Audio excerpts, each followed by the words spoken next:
Okay, so obviously Warhammer's the best. Warhammer's the future. Everybody knows Warhammer's going to take off and be the next big thing because I've been telling everybody about it. Well, this is because Henry Cavill making a live-action Warhammer thing, and he's the executive producer. He's going to star in this thing, and he's described it as a Warhammer cinematic universe. I keep trying to hammer this point home because a lot of people are just fixated on a show. It's not a show. It's actually not a show. It's a cinematic universe. And they're going to start with a show, and they want to do movies. It's going to be a multimedia thing. Anyway, it's fucking real.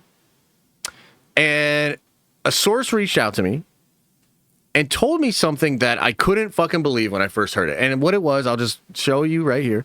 It's this, that Brad Pitt, okay, is being eyed for a big role in Cavill's Warhammer cinematic universe. And so I heard this from somebody that's pretty reliable, but I was like, I don't know, because this person's gotten stuff wrong before, even though they're very good. And also this person likes to fuck with me. You know who you are. And so I was like, is this one of those things, or is this person being honest here? So I reached out to a bunch of folks. I got it confirmed by some other really good people. And I was like, oh my fucking God, it's real. It comes from casting, by the way. Comes from casting. There could be more to it than casting, as some people have pointed out. Brad Pitt's production company, he is currently doing some stuff that could imply that maybe there's more than casting, but this comes from casting, so I want to be very clear. Pitt is being courted to play a character for Cavill's Warhammer cinematic universe. Now, one of the things that's really interesting about this is a lot of people got excited about this. I was surprised at how many people got excited about it. It's like a meme in our community. Like, a lot of the Marvel fans are mad that I'm getting into Warhammer or whatever. And so a lot of people are constantly like, Warhammer, whatever, this, that, second, and the third. This news actually got a lot of those people to be interested, which I was surprised at. I mean, I like Brad Pitt, but I didn't realize that Brad Pitt was still like a draw for a lot of people. Now, as some people pointed out, even on our Discord, they're like, Brad Pitt's taken this turn and he's done like a lot more like kind of manly movies, I guess you could say. Like, he's starting to like, I don't know, like rebrand a little bit more into like a tough guy kind of stuff. And that's been successful for him. And I started to think about it. I was like, yeah, I could kind of see that in some of the roles he's picking, et cetera, et cetera. And so it's interesting. And I think that Brad Pitt is still, especially after coming off of F1, I think a lot of people they're excited. And he's an old school movie star, and that's interesting, right? So I was like, man, like that's kind of interesting that people got excited about Pitt being in this thing. It like almost brings a legitimacy to the project just by virtue of him being such a big star. I got to pause this GIF too, because like this is just getting crazy. So that is what it is, confirmed from two very reliable people in the casting. Pitt is being looked at for the Warhammer Cinematic Universe. Now, the next obvious question is, who's he going to play? Who would he play? And the thing about Pitt is, like, he could almost play anybody, right? Like, there's a lot of different people that he could play. But I got the impression from the person I talked to that this was a big role. This was something big, which would make sense. I mean, Pitt is a pretty big actor, right? So you would have to think something big. And as I'll get into in a minute here too, because there's some evidence, and I've been talking about this, I truly think I know, generally speaking, what the time period is for this show, for the first piece of this puzzle when it comes to the Warhammer Cinematic Universe. But I think there's a couple of options for Pitt here. Two options that would be cool, but maybe not what I want, but I could see them going in this direction. And this is going to sound fucking crazy. Okay, this is going to sound crazy. It's not like, dude, Warhammer fan. Dude, this is going to sound crazy, but trust me, just trust me. I think this could be what it is. He could literally be playing the Emperor of Mankind. Okay? And you might be like, wait, what? Like, you don't want Pitt playing the Emperor of Mankind. Actually, Pitt could be a great person to play the Emperor. And if he does play the Emperor, he will likely not actually be in a lot of the show. Okay? Because I believe the Emperor will already be on the Golden Throne when we start the show. But you'll have flashbacks and shit like that. And so, essentially, Brad, if he was the Emperor, the thought process from Cavill is very likely, let's bring him in, we'll have some of the flashbacks, because like there's going to be, it's going to be, I would imagine there'll be like a prologue, something similar to the first Lord of the Rings movie, that like just really quickly gets you on board. And I think, you know, just like they showed Sauron in that, they would show the Emperor and Horus in this. So maybe Pitt is like just in it for something like that, okay? He could also be doing something very similar, but as Sanguinius. Okay, now some of you are like, I don't know who this is or whatever. It's essentially another Primarch that gets killed in the Horus Heresy. So it's a similar concept, actually, where, like, let's say Brad is like, I'm interested, but I can't sign a long-term deal. Maybe Brad's like, I'm interested, but I can't be in every episode or whatever. I would say if he were Sanguinius or if he were the Emperor, it allows them to do a couple of flashbacks, make it a big deal because those are big characters. And then like you just let it sit there and they don't have to be in it anymore because they're dead. Okay. Another option though, that's actually really interesting is one of the other Primarchs, one of the living Primarchs. And this is where it gets weird because like I could see Pitt as almost like any of the Primarchs, but a couple that jump out to me is Rogel Dorn, deadass. I think he could be Dorn. Lionel Johnson. He could honestly be Lionel Johnson, both young Lion and then eventually maybe old Lion. That which is kind of ironic because I could see him as both of those characters, and those are both characters that are heavily involved in the time period that I think the Cavill show is going to tackle here. Okay, so let me then explain. Let me show you why I think what I think with this. Now, I've explained this before on videos, but so this symbol right here is very important. This symbol, the only time this symbol was ever shown to Warhammer fans was when Henry Cavill first announced the Warhammer Cinematic Universe. It was on Instagram, and here's the post here. I'll read it for you. Henry Cavill says, for 30 years, I have dreamt of seeing a Warhammer universe in live action. Now, after 22 years of experience in this industry, I finally feel that I have the skill set and the experience to guide a Warhammer cinematic universe into life. Partnering with Natalia, who at Vertigo, and that's his, I guess they're partners and baby mama, has been a blessing beyond words. Without her, we might not have found the perfect home at Amazon. So she helped to get Amazon courted. And having a home like Amazon will give us the freedom to be true to the massive scope of Warhammer. That means money, big money. To all of you Warhammer fans out there, I promise to respect this IP that we love. I promise to bring you something familiar, and I endeavor to bring you something fantastic that is of yet unseen.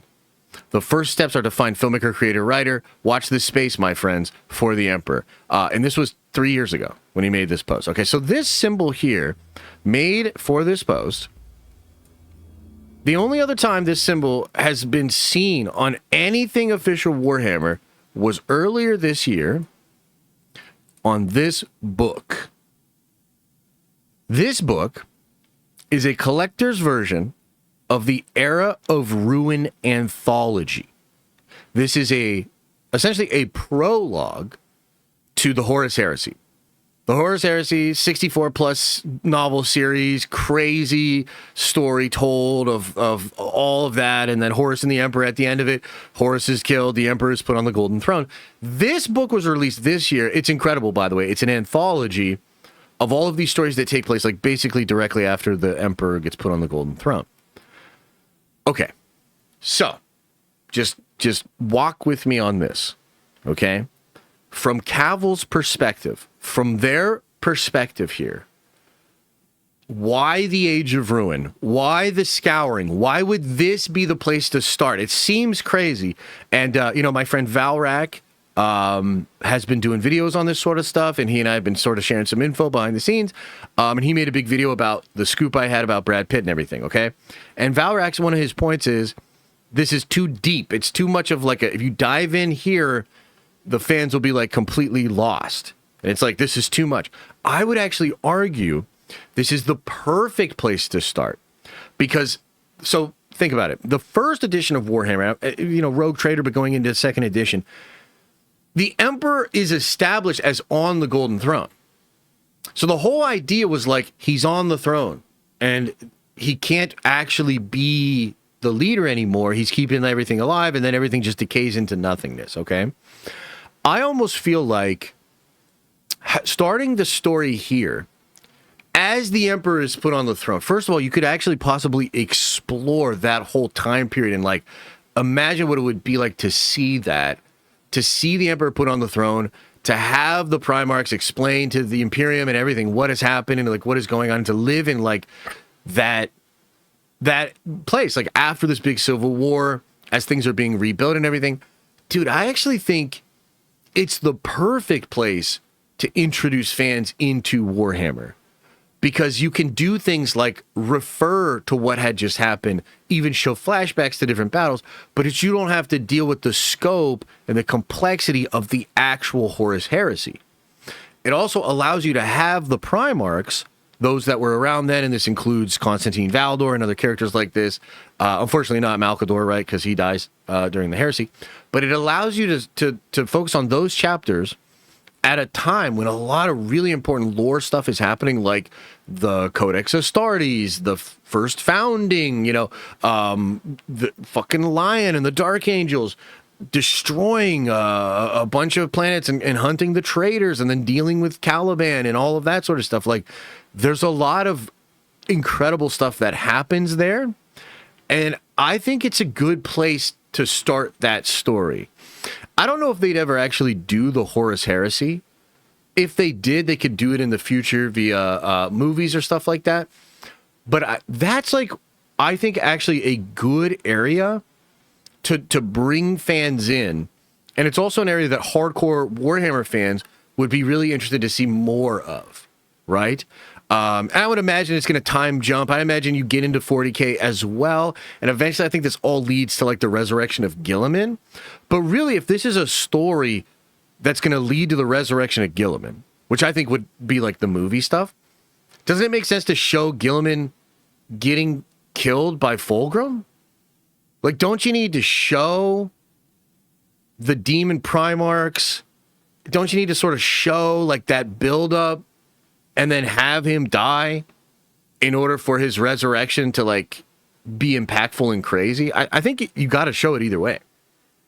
But yeah, so that is the TLDR. Now, to take it all the way back, because we probably got way too fucking nerdy there, and there's people that are like, what the fuck are you talking about, okay? The point is this. There's some evidence to suggest that this era is where they're going to start. But it's a grand universe with a lot of lore, and I think they're eventually going to get to 40K. I mean, you might even have the show literally go from the Scouring to 40K, which would be crazy, but totally possible. But yeah, so that's what I think is going on. I think Pitt could be playing a character like the Emperor, or maybe Sanguinius, and then maybe he's, like, dead and he's not, like, a big part of it. But Pitt could be Dorn. Pitt could be Lionel Johnson. I mean, I could even see Pitt as Lehman Russ, which seems crazy, but, like, I could actually see it. So I think it's a big get. The other thing is that it shows you the caliber of actor that Cavill is going after. I mean, dude, I tell you guys this all the time, but, like, if you don't understand it, like, you got to watch some of the interviews. In fact, like, dude, I'm going to pull something up for you right now so that you guys can fully appreciate this. Because, like, after the Pitt news came out yesterday, there were people on our Discord that were like, wait a minute, what is Cavill's role exactly in this thing? And I'm like, dude, he's like the Kevin Feige of this.